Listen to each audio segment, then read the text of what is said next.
할렐루야. 12월 첫째 주일 또 강림절 두 번째 주일 2부 예배에 나오신 사랑하는 관악중앙교회 모든 성도님들을 주님의 이름으로 환영하고 축복합니다. 옆에 분하고 이렇게 한번 인사하시죠. 당신 덕분에 내가 행복합니다.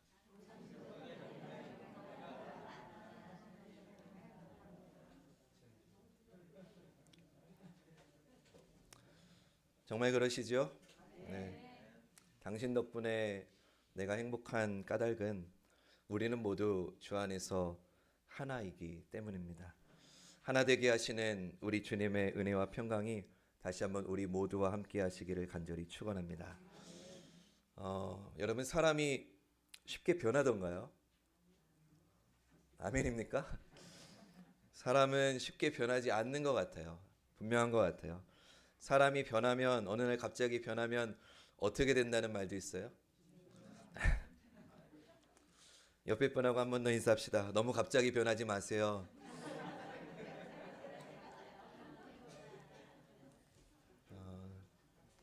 제가 처음 부목사를 나갈 때 담임 목사님이 면접 때 이거 하나를 물어보셨습니다. 김 목사님은 사람이 변한다고 생각하나요? 그래서 제가 뭐라고 대답했겠습니까? 아니요.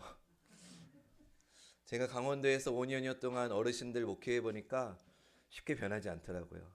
제가 아니라고 대답했습니다. 그랬더니 그 담임 목사님이 저한테 그러면 목사님이 전하는 복음이 거짓이네요. 그래서 제가 뭐라고 대답을 해야 될까 순간 짧게 기도하고 나서 하나님이 주신 지혜로 이렇게 대답했습니다. 목사님, 복음은 진리이기에 거짓이 없습니다. 그런데 저는 목회란 쉽게 변하지 않는 그들을 포기하지 않고 하나님께로 끝까지 가는 것이 목회 아닐까 생각을 합니다. 제가 이렇게 대답을 했습니다. 사람이 쉽게 변하지 않는 건 분명하지만 그럼에도 불구하고 우리를 포기하지 않으시는 아버지 하나님의 사랑이 있기 때문에 오늘도 우리에게는 소망이 있는 줄로 믿습니다. 사람이 누군가를 용서한다는 거 참 어려운 일입니다. 세계적으로 용서라고 하는 개념이 심어져 있는 나라가 거의 없습니다.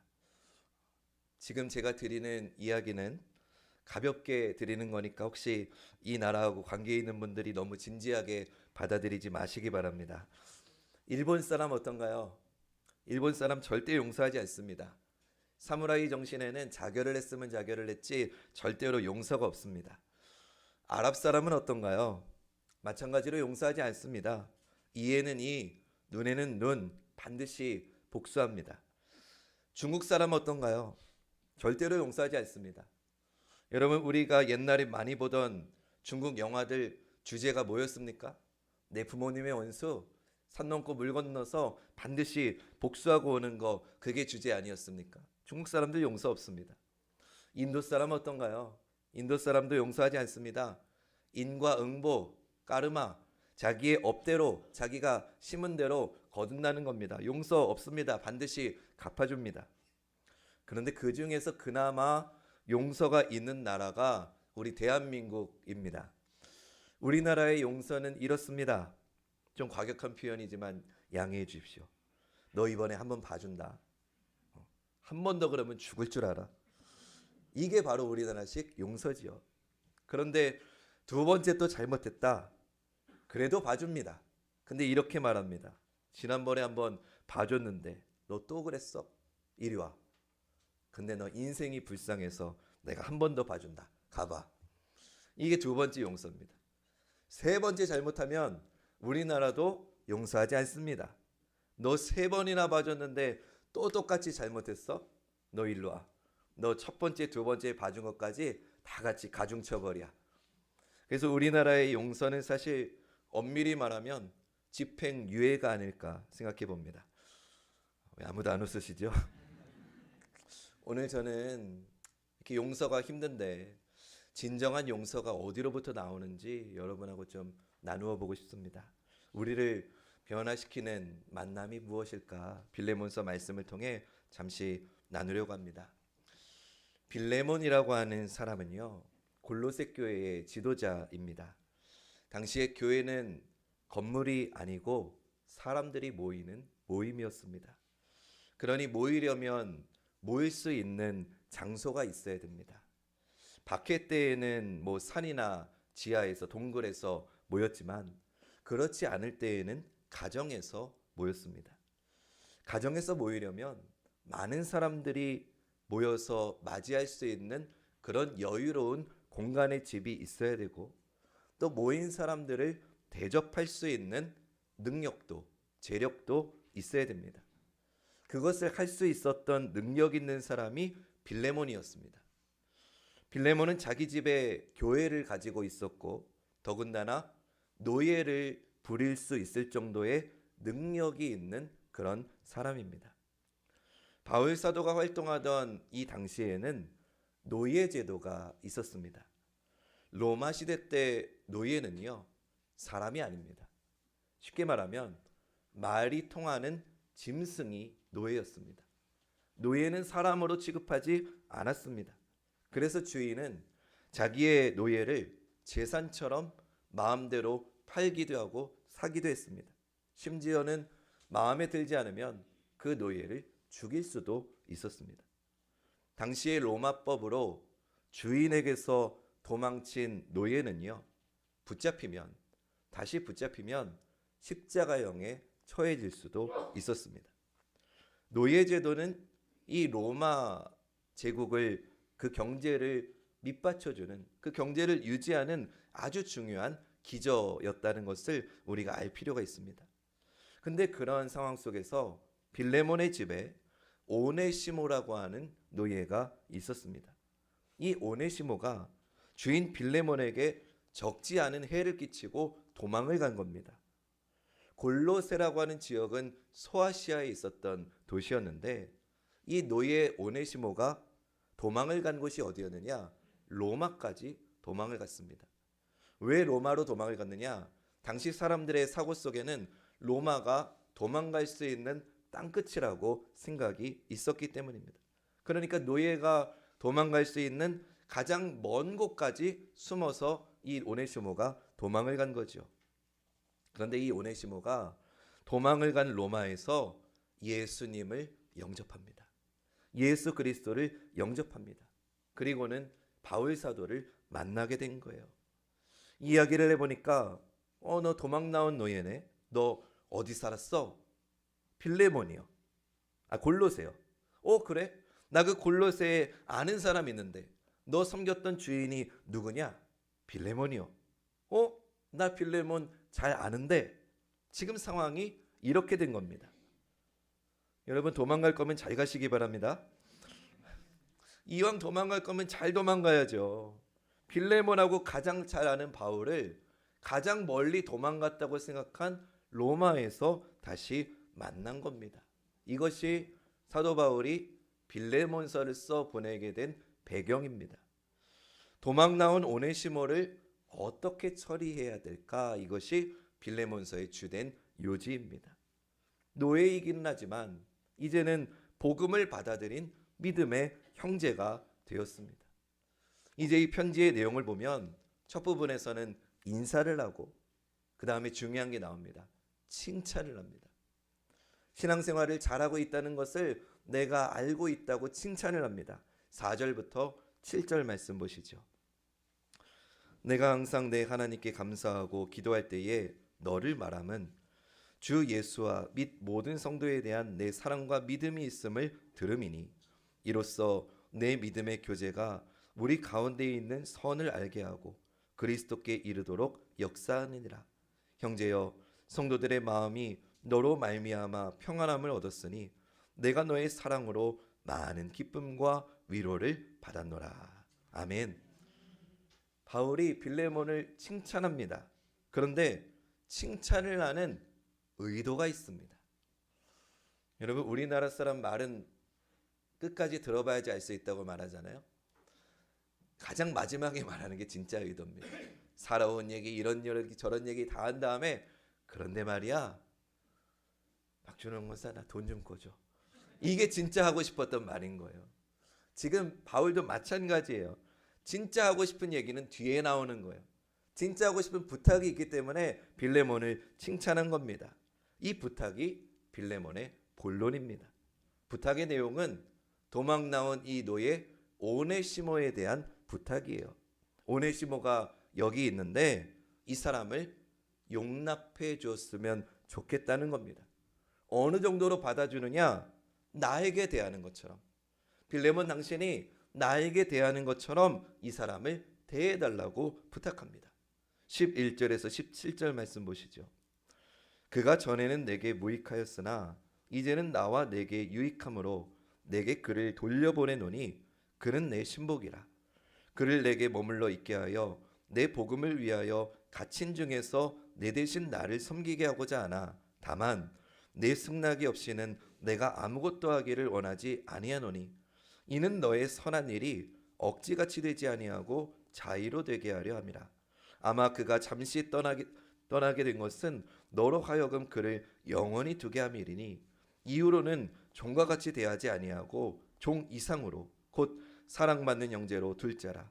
내게 특별히 그러하거든 하물며 육신과 주 안에서 상관된 내게랴. 그러므로 내가 나를 동역자로 알진대 그를 영접하기를 내게 하듯 하고. 아멘.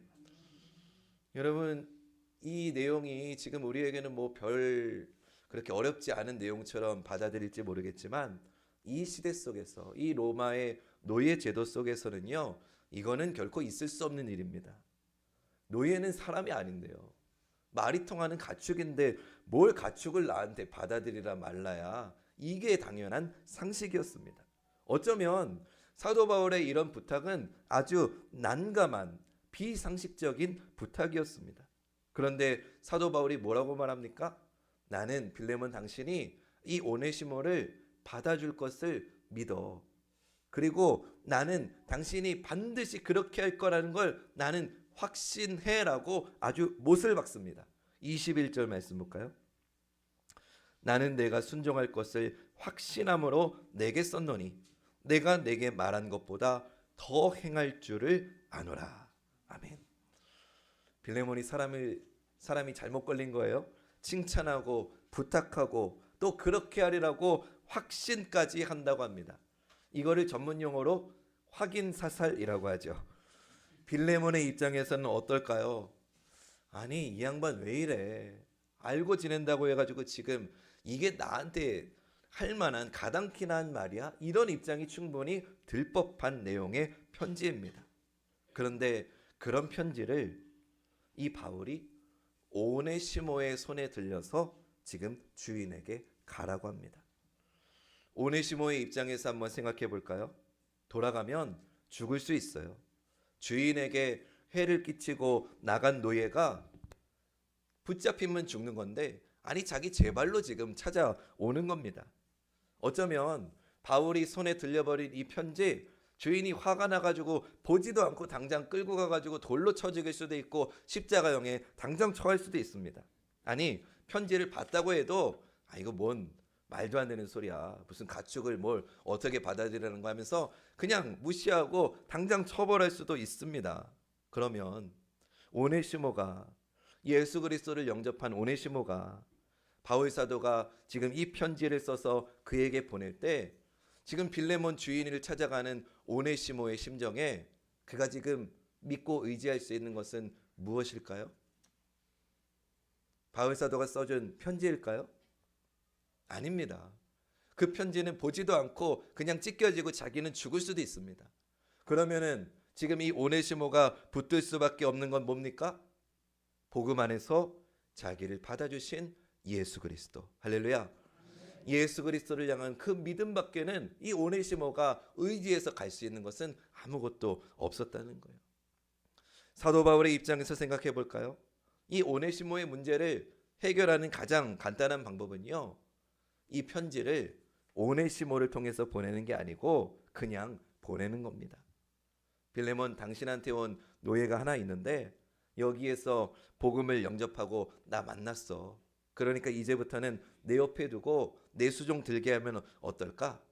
이런 내용이잖아요. 이런 내용 써가지고 그냥 딴 사람 통해서 보내면은 아무것도 문제될 거 없어요.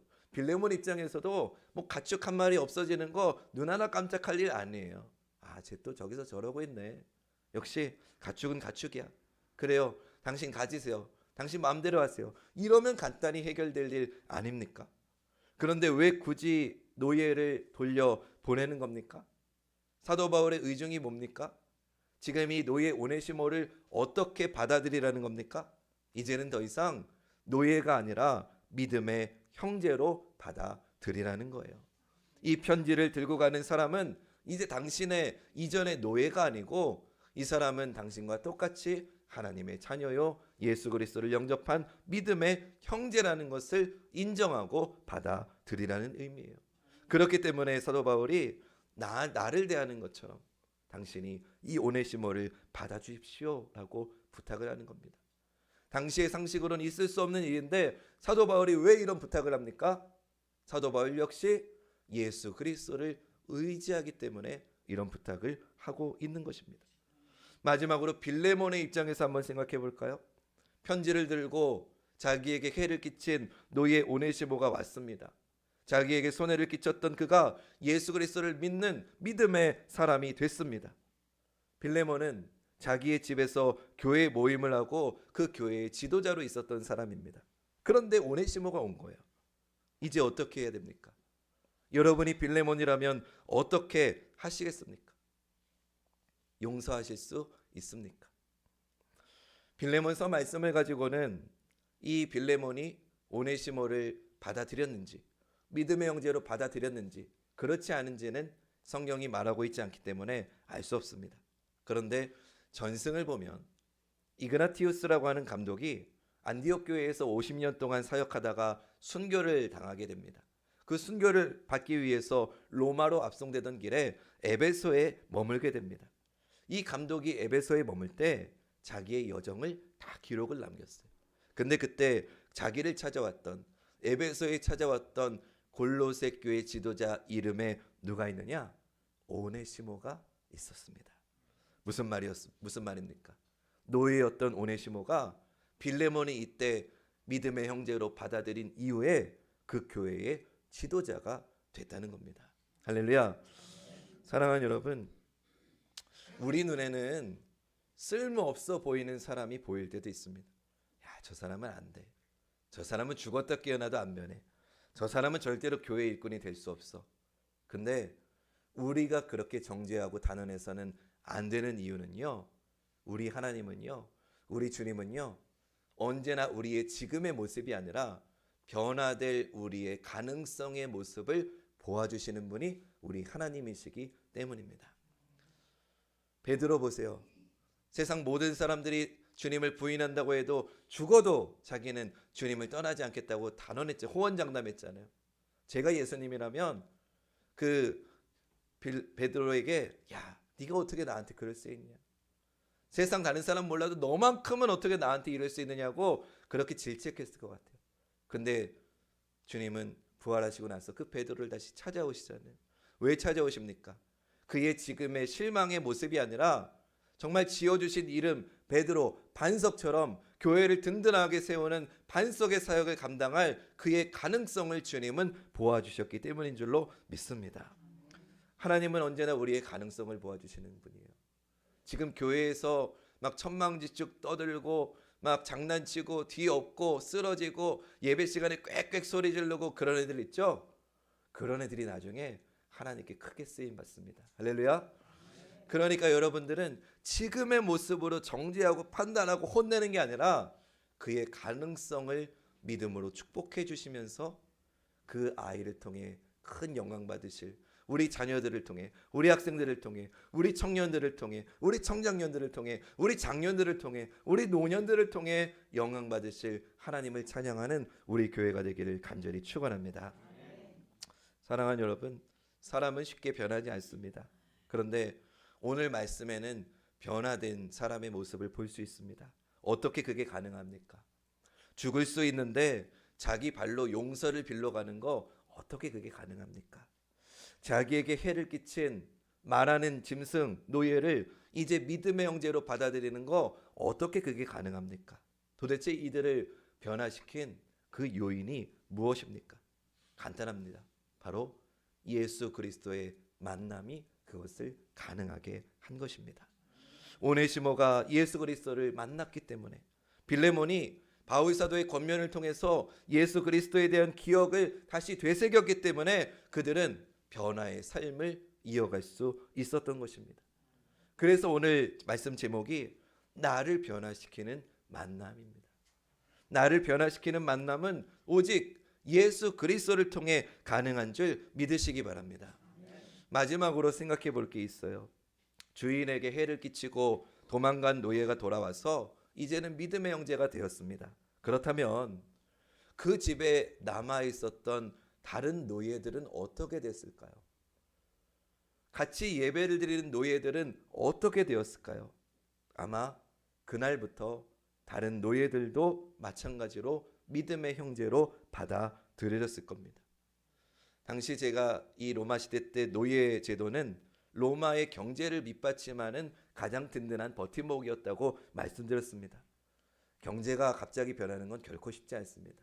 근데 어떻게 이런 변화가 가능합니까? 마찬가지로 그리스도를 만나는 복음의 위대함이 이런 놀라운 변화를 가능하게 했다는 것입니다. 빌레몬서를 통해 우리는 다시 한번 하나님의 사랑의 위대함을 깨닫게 되는 것입니다. 가축이었던 노예가 이제는 그리스도 안에서 한 형제가 되어서 하나님의 자녀로 받아들여지는 곳, 그것이 바로 교회인 줄로 믿습니다.